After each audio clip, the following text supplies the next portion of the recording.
sudah berusia sekitar 100 tahun yang dialaminya sejak Perang Dunia Kedua. Kisah persahabatan dari kakek tua yang bernama Carl Fredricksen dan seorang anak laki-laki yang bernama Russell yang diceritakan di film Up. Oke guys, terkhusus untuk para pecinta film animasi.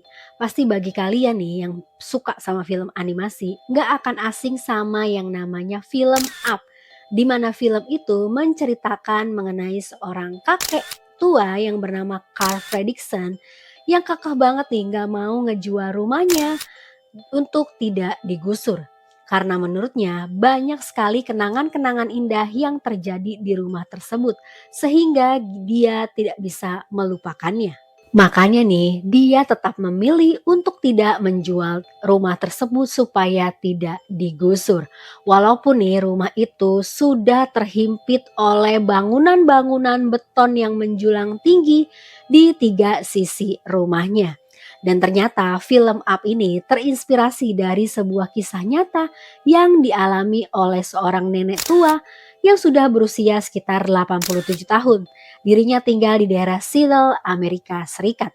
Lalu siapakah nenek tersebut? Dan seperti apa kisah nyata yang sebenarnya yang telah menginspirasi film Up ini? Silakan kalian lanjutkan videonya. Jangan lupa like dan subscribe channel ini ya.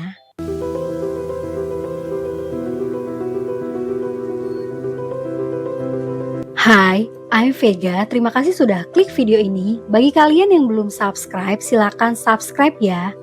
Oke guys, dengarkanlah dan menjadi tahu. Jadi, di daerah Seattle, Amerika Serikat, ada sebuah rumah kecil yang posisinya nih sudah terhimpit oleh bangunan-bangunan beton yang menjulang tinggi di 3 sisi rumahnya. Dan ternyata rumah kecil itu merupakan rumah tua yang sudah berusia sekitar 100 tahun. Pemiliknya pun merupakan seorang nenek yang usianya 87 tahun. Namanya adalah Nyonya Edith Mansfield. Nenek ini memiliki sifat atau karakter yang cukup keras kepala nih. Yaitu di tahun 2006 dia telah menolak mentah-mentah nih sebuah penawaran uang sebesar 1 juta US dollar dari sebuah pengembang proyek karena rencananya di kawasan rumahnya itu akan dibangun sebuah kompleks komersial. Nah, karena si Nyonya Mansfield ini kekeh gak mau menerima penawaran uang sebesar berapapun, makanya pihak pengembang terpaksa nih membangun gedung-gedung tinggi yang mengitari rumah Nyonya Mansfield. Dan anehnya, Nyonya Mansfield ini tetap tinggal di rumah itu selama proses pembangunan sampai di tahun 2008, yaitu setelah dirinya meninggal. Dan perlu kalian ketahui nih, selama proses pembangunan gedung di sekitar rumahnya, otomatis kan bakalan bising banget nih suara-suara yang berasal dari proses pembangunan. Dan ternyata Nyonya Mansfield tetap melakukan aktivitas seperti biasa di dalam rumahnya. Yaitu dia mensiasatinya dengan cara mendengarkan musik-musik opera di televisi dengan suaranya atau volumenya dikeraskan. Dia sama sekali nggak terpengaruh nih sama suara-suara bising proyek.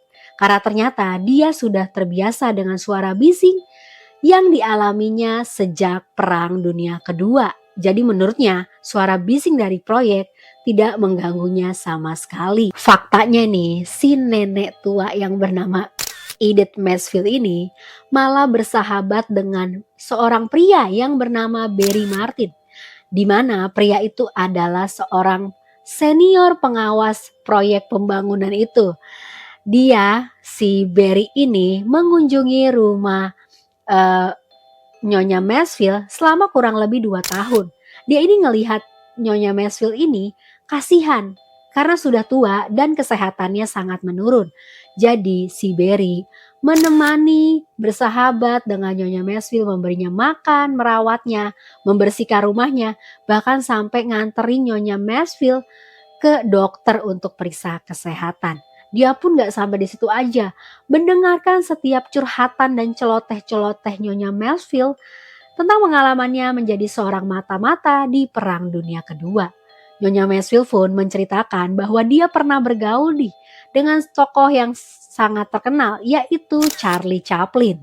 Di mana kisah persahabatan antara Barry Martin dan Nenek Mansfield ini mirip dengan kisah persahabatan dari kakek tua yang bernama Carl Fredricksen dan seorang anak laki-laki yang bernama Russell yang diceritakan di film Up. Tapi sedihnya Nenek Mansfield telah dinyatakan meninggal dunia di bulan Juni tahun 2008 karena adanya penyakit kanker pankreas. Dan gak sampai di situ aja, setelah meninggal ternyata diketahui nih Nenek Mansfield mewariskan rumah kecil itu kepada Barry Martin, sang senior pengawas proyek pembangunan di sekitar rumahnya.